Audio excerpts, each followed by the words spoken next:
is Literary Roadhouse, one short story once a week. I'm Caitlin. I'm Gerald. And I'm Anais. And this week we're joined by Caitlin Hamilton Summie, author of the short story collection To Lay to Rest Our Ghosts. The book won the Phillip J McMath Postpublication Award from the University of Central Arkansas and won silver in the Foreword INDIES Book of the Year Award for short stories. Caitlin earned an MFA with distinction from Colorado State University, and her short stories have been published in Beloit Fiction Journal, Wisconsin Review, Puerto del Sol, Mud Season Review, and Long Story Short. She co-owns the book marketing firm Caitlin Hamilton Marketing and Publicity, founded in 2003. Find her online at CaitlinHamiltonSummie.com. Link will be in the show notes. Welcome, Caitlin. Thank you for having me. I'm excited to be here. Yeah. I always love when short story authors want to come on the show. We've had authors who do full-length novels as well, but who loves it more than the people who write it all the time. So that's right. So what sort of short stories do you like to write about?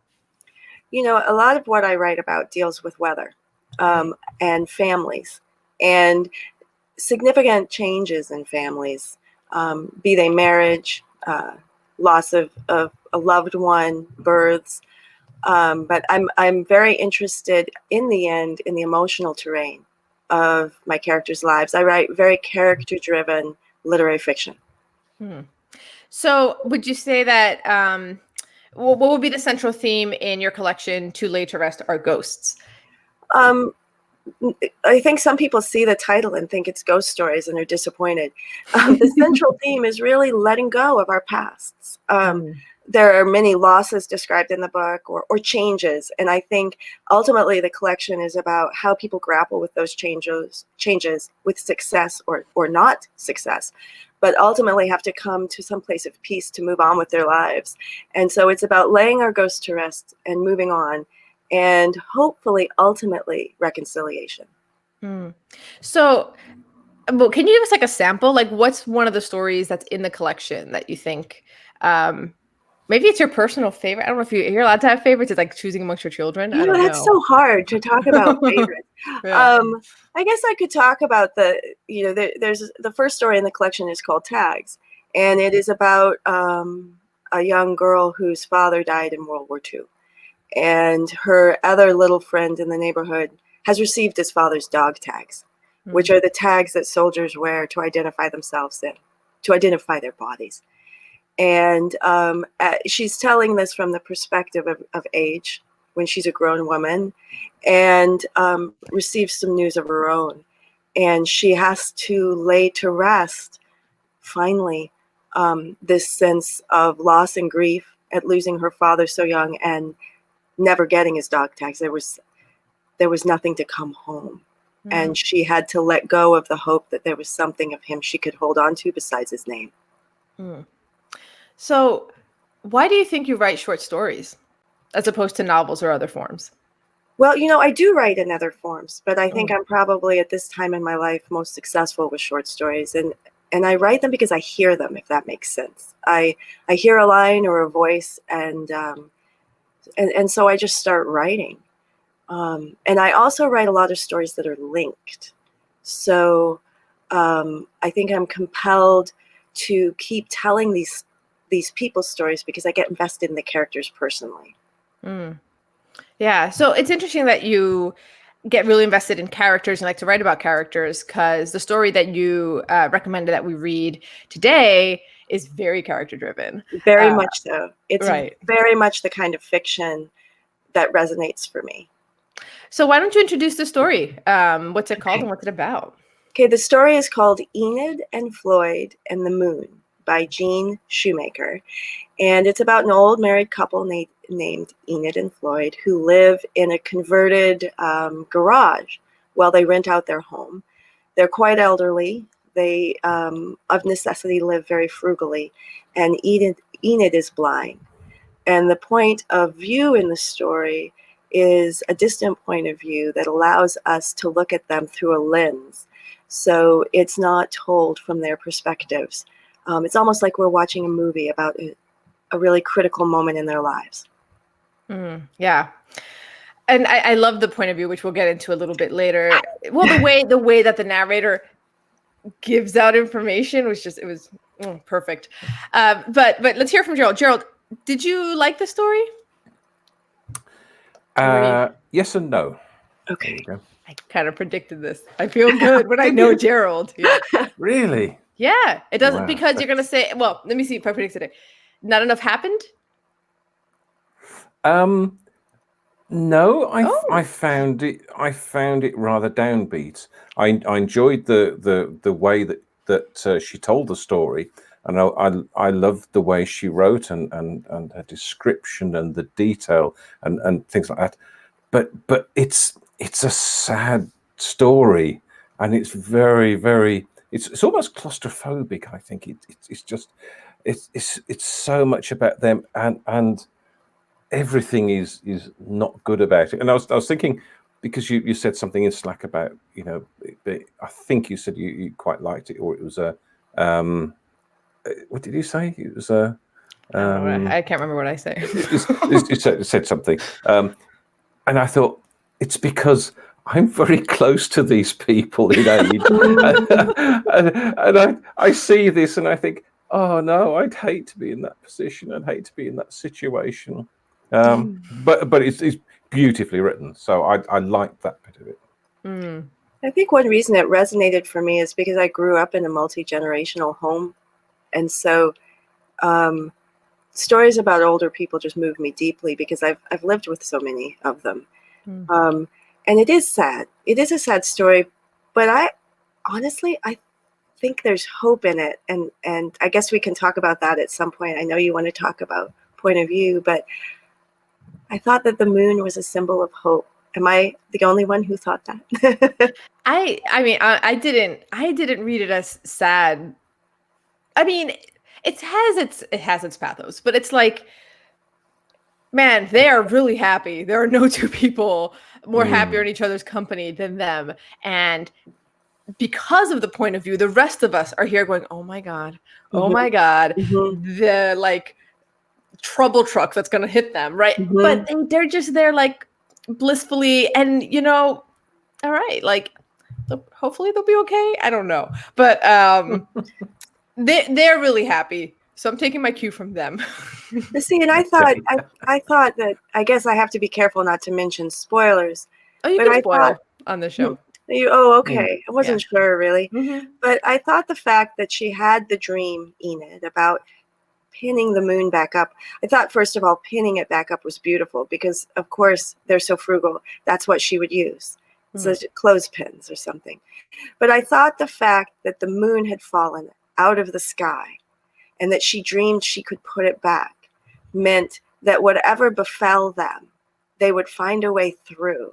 So as heartbreaking as their lives may seem to be, I felt like there was the hope that they would be able to have some kind of decent life afterward. I thought it was hopeful, Gerald. That's why I chose it in part. I think it's hopeful too. I think it's hopeful too. And I feel like, so Andy couldn't make it, which is a shame, because Andy's probably our harshest critic, or our funniest critic, I should say. But he really liked the story. So I asked him, but maybe not in the way you want. Because I asked him to record his opinion, which I'm going to splice into the final edited version, just unedited, because he just riffs for like 2 minutes. But he liked it because it was very sweet and it was charming, and because it confirms his worldview that love is for suckers, because these two are very much in love and they're suckers. Well, I mean, I guess I can't speak to his worldview, but they really are being taken down the merry path, as one of my relatives would say. Oh, look who's here. Andy, if you're here watching us live, that's his YouTube handle. If you're here watching us live, why aren't you recording? He must be like commuting or something. Oh, he's at work. So he's at work. He's cheating on his phone. Oh, yes. Okay. That's pretty funny. That's pretty funny. So here he is. Okay. So, I love that. It's interesting that we're talking about how much in love we are, because one of the things I thought was so interesting I mean, what Shoemaker does in this short space, I think, is really accomplished. Because one of the themes, aside from love, that I thought was so interesting was selfishness. And, you know, Floyd's kind of selfish. He's dyeing her hair for his own pleasure. And she's this aged woman trying to bend over the sink that can't be comfortable or easy. But she does it for him, which is her act of love in some ways. But then we have this unnamed woman who's destroying their finances. She plays with some really powerful themes and emotions in this very compressed tale. I thought it was impressive. Yeah. And one of the things I thought was very impressive is the way that she would reveal something a little unexpected. So she starts with, he's dyeing her hair. So you assume it's what Enid wants. Twist, she's blind. What? Or there's they have a woman who lives in the house who helps them twist. Not really. Twist again, Sunday dinner. Twist again, it's hot dogs. It's not Sunday dinner. She's taking advantage of them. Yeah, that's very astute. Yeah, I love that, because just constantly, it just really plays with your expectations in a wonderful way. She sets you up with you as a reader, your preconceived understanding of, oh, he's dyeing his wife's hair. Wow, what a sweet act of service. It's like, well, she can't even see her own hair. I mean, I'm sure she loves knowing, even if she can't see it, that she looks great. Like, I'm sure she loves that. But, you know, it's just, because she goes through all this painstaking detail about how, like, the glove is too small for his big hands and he's fumbling with the bottle. So you're here like, oh, right? Like, he's trying so hard, but no, it's all about him. Yeah, but also it's a little, I mean, I'm sure she likes knowing she feels pretty, but yeah, it's just, yeah. Yeah, and I think he's, I think Shoemaker's, you know, he does it with tenderness and care, and I'm sure that Enid feels that and feels that you know, it's a sort of, it's a loving act to be able to do this for someone. So yes, it's for his benefit, but also he's also giving to her as well, because he knows that she will enjoy what he's doing for her. Right. I think that's a good point too. Yeah. Right. Defending the selfish man here. Yeah, I didn't read him as selfish either, Gerald. But No. But I get what Caitlin's saying, where it's like, you know, it doesn't, I think she likes knowing she looks pretty, or that he still cares about how she looks at that age. Probably feels really nice. Like, oh, my husband still wants to see me with my red hair. Yeah, like, well, that's true. Although I guess it just seems a lot to ask of her, potentially physically, you know, and so, but it is also a gesture of great affection. And when you're older, you know, I think for somebody to hold your hand or do your hair, you know, those connections are really important emotionally. So yeah. So I also grew up in a multi-generational home. It was 2 families. So it was me and my nuclear family upstairs and my grandmother downstairs. I now live 6 blocks away from the house that I grew up in, and she's still there. So, you know, whenever she needs to get her roots touched up, I go over there and I do the roots and like stuff like that. So like that, especially, she's not very frail though. She is a very strong woman at 75. It's incredible. But she, but you know, like just like that act, when I read it, I was like, oh, it's so sweet, because I kind of do this for grandma. It's really, I think, bang on in terms of portraying old people and both strengths and joys and vulnerability and challenges. I mean, I think there's a good balance there. Yeah.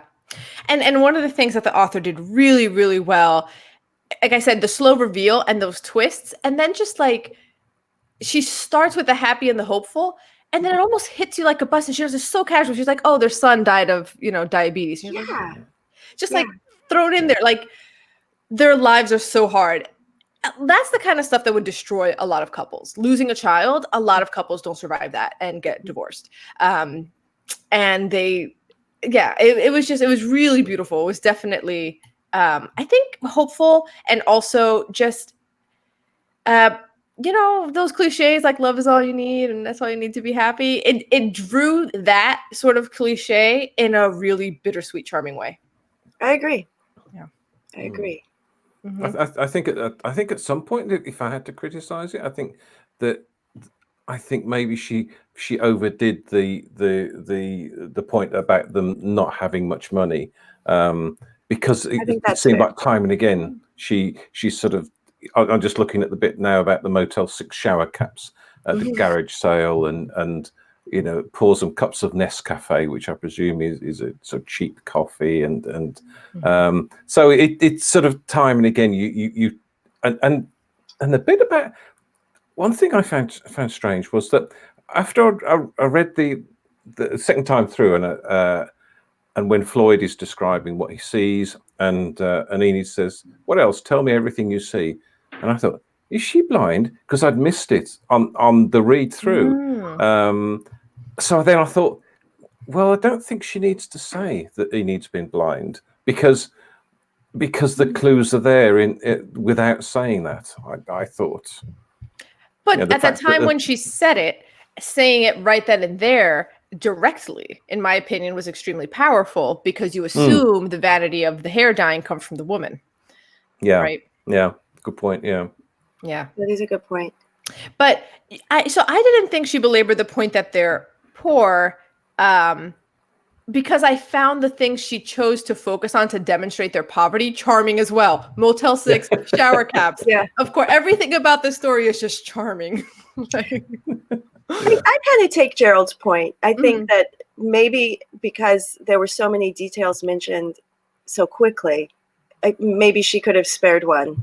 You know, I think. Yeah. I guess you're saying you kind of got the point, and then she made it again and again. Yeah, he blots her hair with a frayed towel. The comb that he uses has got broken teeth. It seems like time and again these people are poor, and I sort of thought, yeah, I get it, it's okay. But having said that, I mean, as Anais says, the details that she chose and the things that she brought up was such beautifully observed. I thought that was really, really beautifully written. Gerald, you need to criticize it a little more, though, because you began this conversation saying that you were sort of in the middle. You liked it and you didn't like it in equal parts. Yeah, because I mean, I'm not saying every story has to be positive and uplifting and have a happy ending. I think because she wrote it so well that I was involved with the characters, the two older characters. I just felt that someone needed to be on their side, and it just seemed that they're being taken advantage of by the woman that's renting their house and not paying them and all this sort of stuff. So I just think it's like, it's quite depressing to and as I say, it is a genuine thing, although I made a joke of it, but there is, as you get older, and I'm into my 60s now, you see, you start to look at your life ahead and you think, what's in the years I've got left. That sounds terrible, but it's that sort of thing. You think, well, I've had more of my life up to now than I've got in front of me, and so this view of what life could be like for older people is quite frightening for me. So you just, oh no, I don't want that to happen to me. So yeah. I mean, I think it's frightening for us all. Yeah. And to Andy's point about love being for suckers, I wonder if the fact that they can love so intensely, devote so intensely, have that capacity in their hearts, makes them vulnerable to people who would take advantage of their generous spirit. So, yeah, I think you could that be makes right sense. there. I think and they, maybe they're not seeing anything outside of their life together and their love, and they're obviously, maybe they're just too pure of heart to think that someone could be mistreating them like this woman is. But again, she manipulates them, and again, the author does this so quickly. But she forgets her promises of the woman. She forgets her promises to do everything later. But when Floyd complains, she cries and apologizes and tells him her problems. I get these terrible migraines, she says, her eyes filling with tears. Like, I feel like the kind of people who can love their partner this intensely have that capacity also for others. In different ways that lets them be extremely vulnerable to kind of manipulation. Because I can see myself having someone come to me and be like, oh, I was going to do it, but I couldn't have these migraines. And the first time, maybe the second, maybe even the third, I'm going to make room for it. But very quickly, I'm going to be like, listen, you have your problems. That sucks, but they don't have to be mine. Right? Like, most of us have a line where we will push back and say, that sucks, but you need to get this more under control because I need to live, right? Like I can't, yeah. So I feel like their inability to do that, or Floyd's inability to do that, is of a piece with everything that makes him so loving, everything that makes Enid so loving. And as Andy said, because love is for suckers. So, I hope Andy's still here as I'm like proving his thesis here. Yeah, it's so funny. He might actually be working. It was lovely to hear his voice just riffing about this story.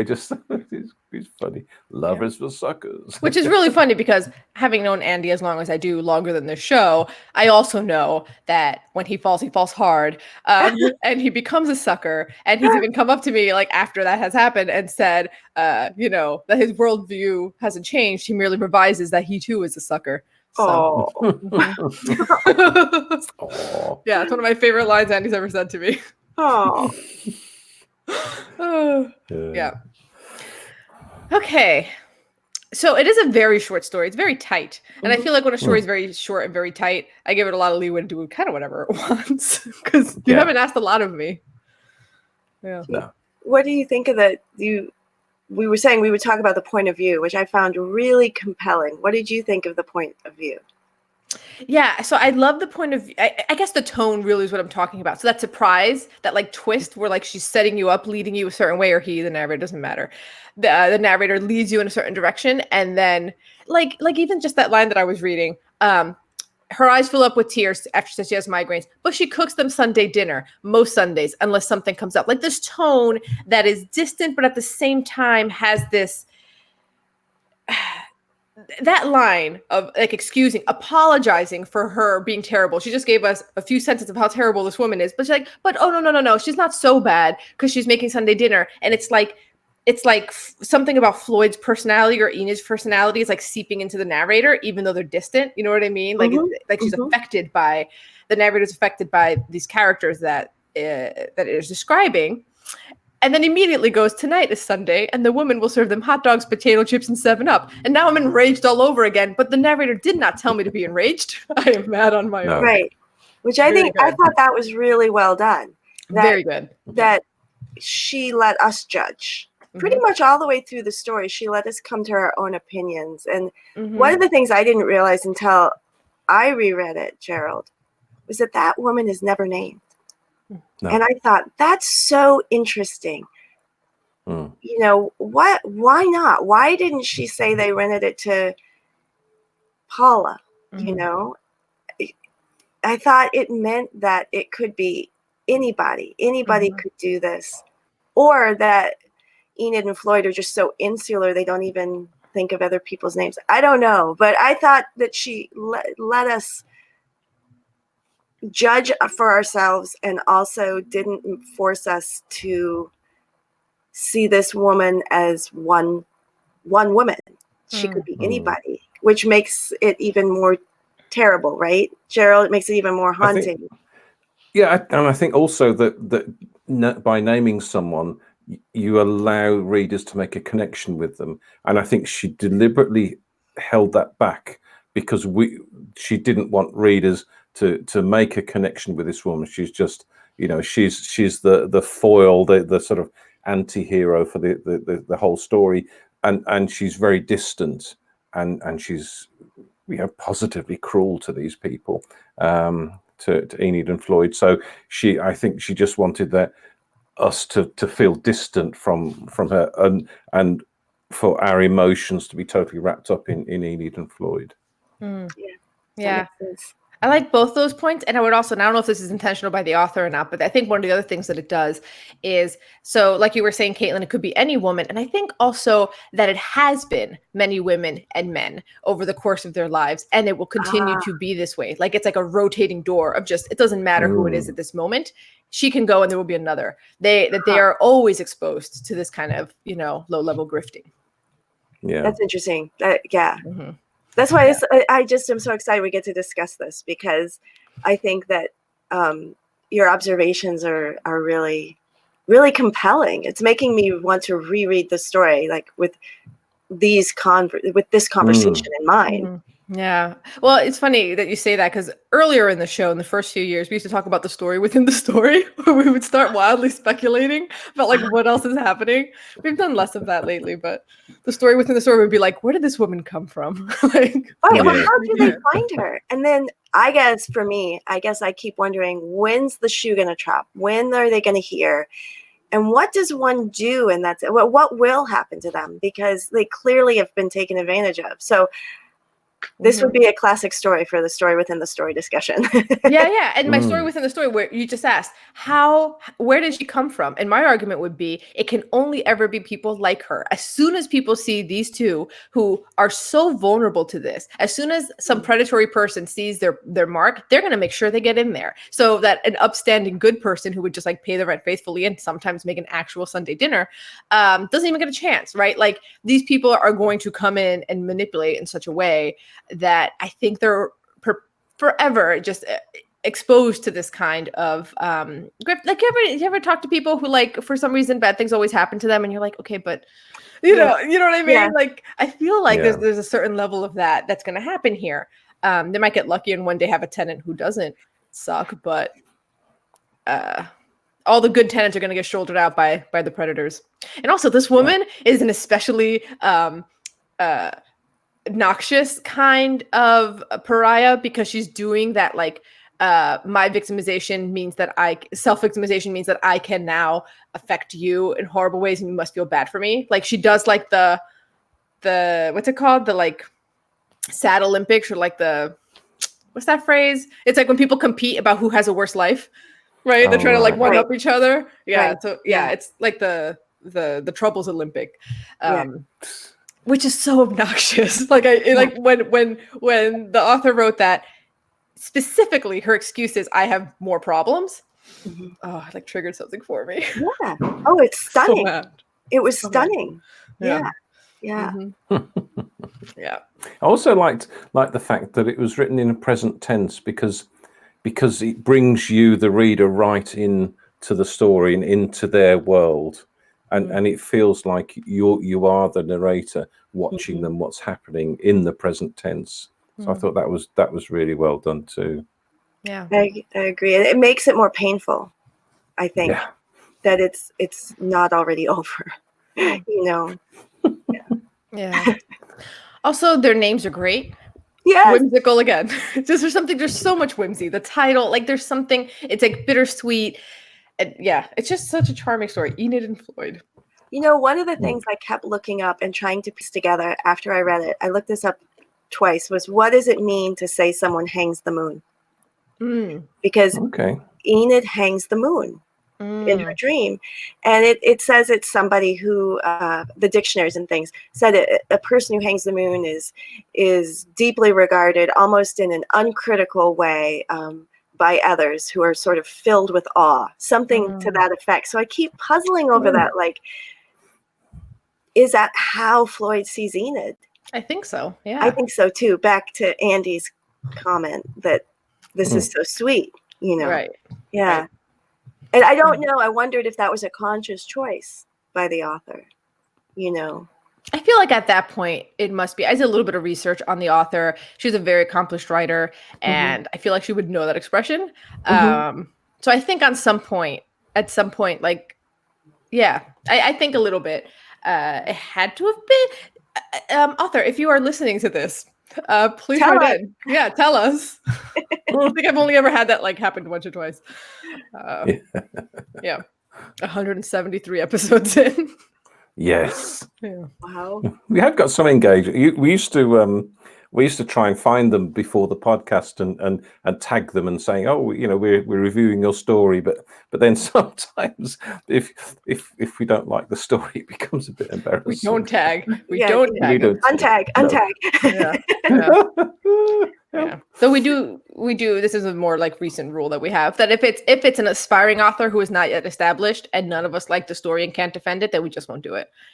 I think that kindness helps. Yeah. I do. Yeah. But if it's somebody who is already established and probably won't listen to this, and it doesn't matter what we say, fine. I think it's also about the kind of criticism too. Right. I mean, I think if you found things of merit and then had things that you didn't feel were effective. Mhm. Constructively phrased, that's a gift. I mean, not a lot of people read short stories. Short story Mhm. collections don't sell, so I think productively provided feedback ought to be welcome, Mhm. But yeah, if you're going to do 3 thumbs down, that would be heartbreaking. Exactly.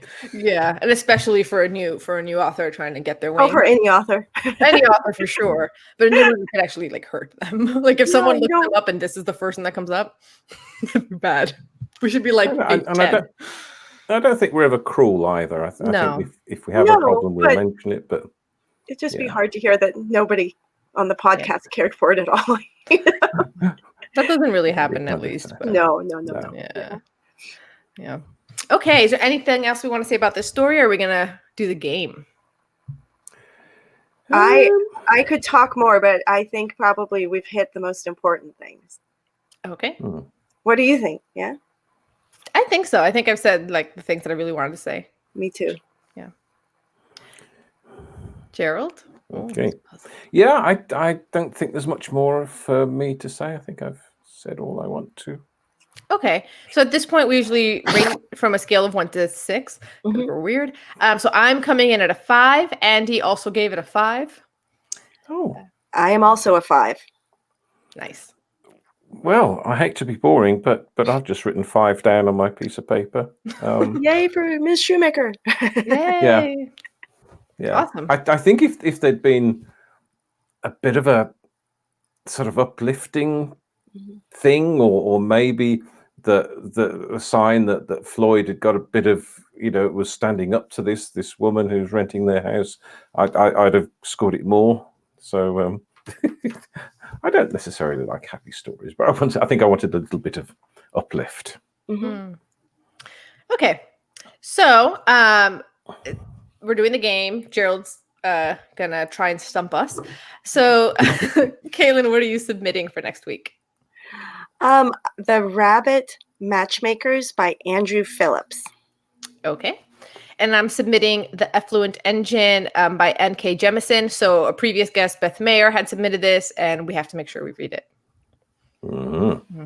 Okay, so the problem, as always, with the quiz is how to make it relevant to the story, and that was pretty difficult in this case. But since the story opened with him dyeing her hair, oh my goodness, okay, I've already lost apparently, with a flame red coloring kit, I thought, well, what other strange names for colors are there? So I'm gonna read you a color, something, a color type or a color name, and you need to tell me which of the 3 colors it actually is. I get what you're saying. So it's like those weird things where it'll be like where the Summer color blossom or, yeah, exactly. Summer blossom. Yeah. What is that? Okay, got it. Except so I'm choosing the actual color name. Is that it? That's correct. Yeah. Okay. So but these are weird. Yeah. So on my screen I've got Anais and then Caitlin. So I'll start with Anais. The color is malachite. Is it blue, green, or black? Malachite. Black. No. What? You see, you're thinking mal. You see, he's bad And and also dark from reading really trashy fantasy novels, okay, malachite is usually for the dark bad guys. That's the dark bad guy color. But it actually is a vibrant green from the carbonate mineral known as malachite or copper carbonate. Probably it's like, yeah, okay. All right. Null point to you. Caitlin. Yes. Gamboge, Gamboge. Is it red or blue or yellow? Gamboge. What does that sound like? It sounds French, but that doesn't actually help me. Oh, there's been a comment. Green. That was from me. That was from Malachite. Don't listen to him. Don't listen to him. Yeah. Okay, I'm sorry. What were my options? Yeah, green wasn't an option. Oh, is it red, blue, or yellow? I'm gonna try yellow. And you would be correct. You see? Caitlin takes the lead. And I'm not just being kind to the guest either. So that's. Wow, what is it? Gamboge. It's yellow. It is yellow. I've never heard of it. It's named after the gamboge tree, which is known for its yellow resin. And it's the color comes from Cambodia. Huh. So there you go. There's a little bit of a story with each one. I like that. Bonus content. Anais, fallow, Fallow. Is it blue, brown, or green? Fallow. Brown. Is correct. Yep. Although not considered a pretty color by some, the pale brown is named after the color many would see when looking into fallow fields, as well as the soil, which is often sandy. And you also get a fallow deer, which is the sort of sandy brown. Okay, Caitlin. Arsenic. Is arsenic grey or green or red?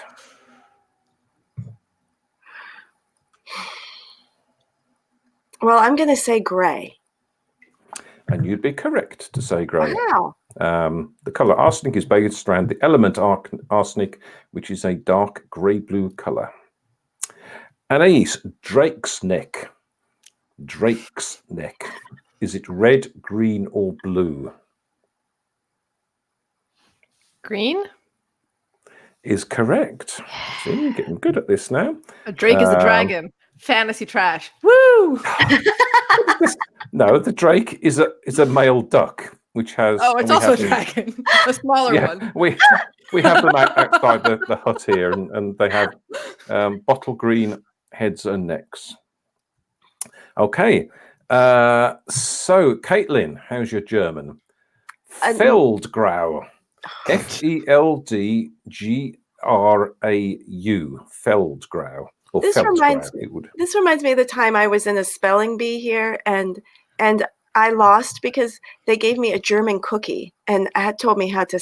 Yeah, I have no idea. What are my color choices? Oh, sorry, I didn't read them out to you. There you go. Feldgrau. Okay. Is it green, grey, or brown? I truly don't know. I'm going to say green. Wrong. Not surprising. Feldgrau means literally field grey, which was the colour of German uniforms. Oh. Uh-huh. Okay. Okay. So. Are we tied right now? Is it getting interesting? I think we're tied. You are tied. Okay. So what happened? I'm just. Oh, that's right. Yeah. Sorry. I thought I was out of sequence. Okay. 4 more to go. And there isn't a tie break, so there you go. Xanadu, Anais. Xanadu. Is it green, grey, or brown? Green? Is correct. Xanadu is a green-grey colour that comes from a plant known as the philodendron. Would you have given me grey because it said green-grey? No. Okay. It's green. Quizmaster's decision is final. Caitlin, yes, incarnadine, Incarnadine, incarnadine, is it white, blue, or red? White. It's red. Oh. Shakespeare used it to mean blood red in Macbeth. Huh. Incarnadine. Anais, Labrador. Is it blue, red, or green? Labrador. Okay. None of those are the dog. No, exactly. Blue? Is correct. Is actually a shade of blue that takes its name from the mineral labradorite. All right. I just guessed. Okay. I've been guessing the whole time. Often the best way of doing it. And finally, Caitlin. Yes, sir. Puke. Puke. Puke? Is it puke, P-U-K-E? Is it yellow, green, or brown? Okay. I can't say all 3, right? No. Puke. I think green. You would think incorrectly because it's brown. Okay. In 16th century England, puke was the name of a high-quality woolen fabric, which was typically a dull, dark brown colour. Wow. And the winner of the quiz is Anais. Wow. Let Good me tell job. you. Thank you. Okay, before we wrap up this quiz, for What are we people who reading are next listening, Andy in the comments has corrected me that drakes aren't dragons because they lack wings. Okay, but they look like dragons who don't have wings, Andy. Okay. Okay. Just saying. Yeah. It's a shame Andy he's not would know here such so we can things. figure. Okay. Yeah. So next week, we are reading The Effluent Engine by N.K. Jemisin. I'm super excited. I haven't read any of her stuff, and that makes me a bad person. Okay, so before you go, describe the moon to us in our Facebook group, The Literary Roadhouse Readers, or on Twitter at Lit Roadhouse, or our website, literaryroadhouse.com.